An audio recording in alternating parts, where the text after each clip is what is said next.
A lot of resiliency in our players. I thought, that's one thing that our guys have done a great job of developing. I think Coach DeBoer has done a tremendous job of developing a grit and toughness in our team, and it's showing up on game day. We were able to affect the quarterback the other night. We were able to limit some of the shots. This is a team that had really created a lot of shots downfield, had capitalized on those shots and explosive plays. And we were able to limit some of those things in the passing game. Obviously 4 sacks and 8 TFLs, that helps. I think we took some steps in the right direction in terms of affecting the quarterback, and yet at the same time, we've had a number of 2-minute situations that have come up the last few games, and we have not been able to get a quarterback on the ground. And so that's something that we have to find a way to affect the quarterback at the end of games in particular. And that's something that we certainly will continue to look at and figure out how to put our players in the best position to go put people away at the end of games that we have not done consistently well enough.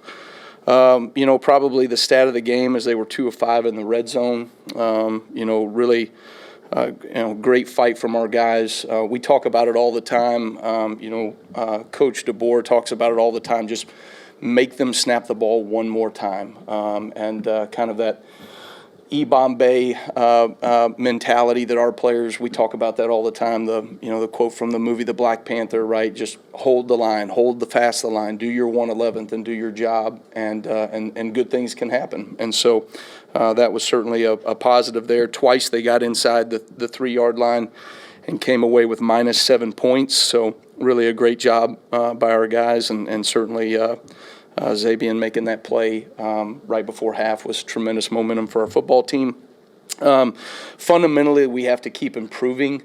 Good teams are going to find ways to improve as the season goes on. I think some of the things, when we are giving up explosives, particularly in the run game, there are fundamental issues, not leveraging the ball properly, finishing plays, tackling, and there were some things that we got exposed on there that we've got to make sure that we're striving to become better fundamentally.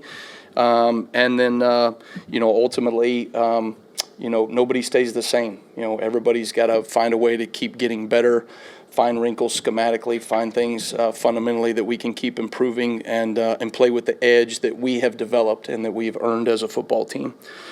When you look at South Carolina, this is a fantastic game day environment. It's a hard place to go and play.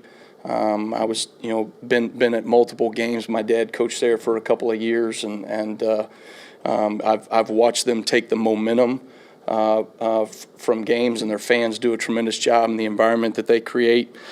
This is obviously a very dangerous quarterback in Lenore Sellers. He does some great things in the passing game. Very hard to tackle, almost never gets tackled and brought down by the first guy. And so anybody that can create and extend plays with his feet is certainly going to present problems for a defense. You look at their team, and I know they've had some struggles, but this was a team that won 5 of their last 6 in 2024. They had a very similar schedule going into our game, and then rattled off, a number of wins. Winning does not get easier. We talk to our players about that. It only gets harder because of the target that's going to be painted on your chest. We're always going to get teams' best, but there's an earned confidence that our players need to continue to play with as we start transitioning the back half of our season in SEC play. So looking forward to the week of work, looking forward to finding a way to get our players better and play with an edge as we get into Saturday in Columbia. All right, thank you, Coach. Let's start with Charlie on the right. Yeah, Coach, do you know Coach Shula at all, and how different do you see their offense kind of with him calling plays this year compared to last? Yeah, no, I don't know Coach Shula. I know he was here, I guess, when my dad was the defensive coordinator at Arkansas, so there was some crossover there. But don't know him in particular. Think highly of their staff. I've known Dow Loggins, their former offensive coordinator, very well. I know they've kept the same system. You think about Shane and his offensive background. They're very good offensive minds. They've got a very dynamic passing game, good complements in the run game. They run the quarterback enough as well that, makes things challenging to defend with the 1+ quarterback system. And so, they present a number of challenges, and anytime you have an athletic quarterback like that has the arm talent to make all the throws on the field, they're going to make you defend, the width and vertical stretch of the field. So be a good challenge for us. Staying on the right side, let's go to Nick next. Yeah, you talked, I think, in the spring about making sure that handling success is done better this season than last season. You faced some tough offenses, and now this is an offense that statistically I think is worse than the SEC in terms of points per game. What is the message going to be in terms of not looking at, okay, you can easily take your foot off the brake when you're facing an offense that isn't perceived to be as good as what you have faced? Yeah. That was obviously a pretty tremendous stretch there. It felt like, every team I would come in and look at the stat line, and somehow they were always the first number one in the SEC in scoring offense and half the numbers and all those things. You're going to have teams, right, that, maybe on paper look a certain way, but when you turn on the tape, this is a very dangerous football team. And I think our players have the maturity enough to be able to see those things. And I think we have the maturity, or we have developed the maturity to learn from our past adversity. And that's something that I think this team has an edge right now, in large part because we have learned from mistakes of the past, and we haven't forgot about those things. And those are things that we need to make sure that we carry throughout the rest of the season. Success, if handled properly and not allowing complacency, which complacency will creep into any area that you allow it. It's like, rodents getting into your house, right? Once they're in, right, it's hard to get them out. Complacency is exactly the same way. You have to find ways to shore up any area for us as a football team to make sure complacency isn't there. And I think Coach DeBoer has done a tremendous job with that with our players. And I think our players have a maturity to make sure that those things don't happen. Jump to the far left, Chase. We saw a little bit more of Red Morgan against Tennessee. Looked like he played pretty well. Can you just speak to his role and progress? Yeah. You want to make sure I play him too or whatever, so. I thought you'd give me more of a scheme, question or something like that, I'm telling you, you win a couple of games and everybody gets complacent, I think, Red it's been fun for me to watch Red's development and growth. He had to do so many things. We asked him a lot out of him a year ago as a true freshman to go in and play in some high-level games and execute, and he took his lumps, and he also did some really great things. I think fundamentally he has improved so much. His consistency on the field has improved so much, and it was really great to see him be rewarded with the way that he's playing right now.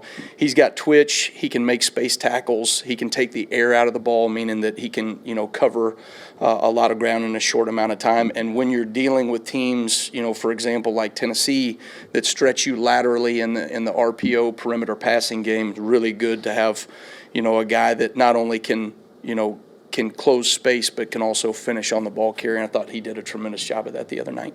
Let's go to Emily Grace in a second. So on Saturday, Xavier Brown talked to us about how he had that awareness that the clock was ticking down, right? And he had to get into the end zone. What does that do for you to know that your DBs have such awareness of the situation to not only make the play, but then make the play after the play?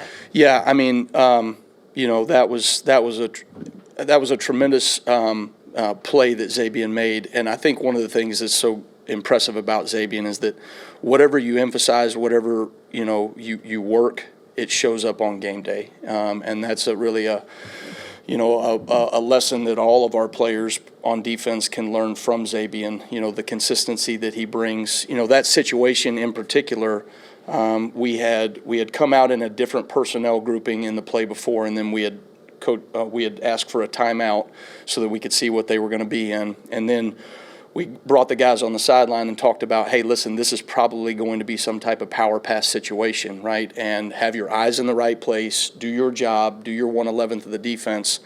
And Xavier was just all over it, And so in the moment, right, one, his eyes are in the right place. He knows what to expect. He does his job. And so we built like a cover two concept over there. He goes and makes the play. And then we talk about it all the time. we haven't done it nearly enough. In fact, we've only had 2 defensive touchdowns since I've been here. Both of them were Xavier. But when you get the ball, we are trying to score, all right? We're trying to make sure that the next unit that goes out on the field is our field goal unit. And, really tremendous job by him. He put the ball in his outside arm, tucked it away, secured it, and, was off to the races. So did a really great job there. Second row on the left, Katie. You talked in your opening about this a little bit already with the pass rush you need to do better late in the game affecting the quarterback. But just overall this season, how have you seen your defense grow and affecting the quarterback? I think we're still inconsistent. I think very proud of Yanze Pierre and some of the things that he did. I think you look at the plays that he affected the quarterback. He did his job. He did his job at a high level. And when you do your job consistently, good things happen. And that's something that we've continued to stress with him and a number of our players, of just doing their job at a more consistent high level, and production will come from that. But at the same time, we've got to find a way to affect the quarterback better. When you get in 2-minute situations at the end of games and you're 4-man rushing and you don't really want to play man and you don't want to necessarily pressure, you've got to still be able to affect the quarterback. And we've had a number of situations right now where they have moved the ball right down the field and we haven't touched the quarterback. And that's something that we've got to find a way to get better at, or I've got to do some things differently from a schematic standpoint so that we can certainly stifle some of their 2-minute offense. On the flip side, when they did get down to the red zone, a tremendous job by our guys and fight to find a way to keep them out of the end zone, particularly in the fourth quarter. Go to Colin, front row on the left. Hey, Kane, kind of continue off what Katie just asked. When you look at what Yanze Pierre was able to do at the line of scrimmage, what do you point to and say, yeah, that's what you're supposed to do as an Alabama pass rusher? Like, what specifics do you see?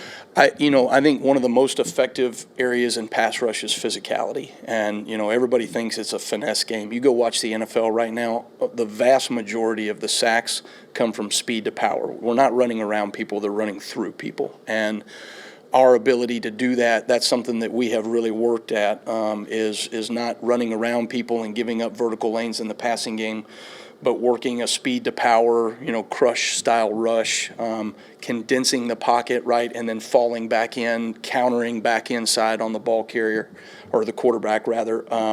And that's something that I think we're taking some steps in the right direction, but we're still inconsistent, and that's something that we've got to improve upon. We're going to finish up with Joe on the left. Coach, let's stay up front and go to James Smith. I'd like to ask what he's been bringing to the defensive line from a production standpoint, but more importantly from an emotional and mental standpoint. I think James, James flashes. He is a very athletic player, does some really good things. Needs to become more consistent. A number of our guys are the same way. I'm not necessarily just singling him out, but there were some plays that, he particularly left out on the field. A number of our guys left out on the field. And so that's exciting from a number of ways, because he was very productive in a number of plays, but there were also opportunities that we left out there on the field. And so those are things that, I'd like to continue to see from him and a number of guys in our defense. Thanks, Coach. Thanks, guys. Roll Tide.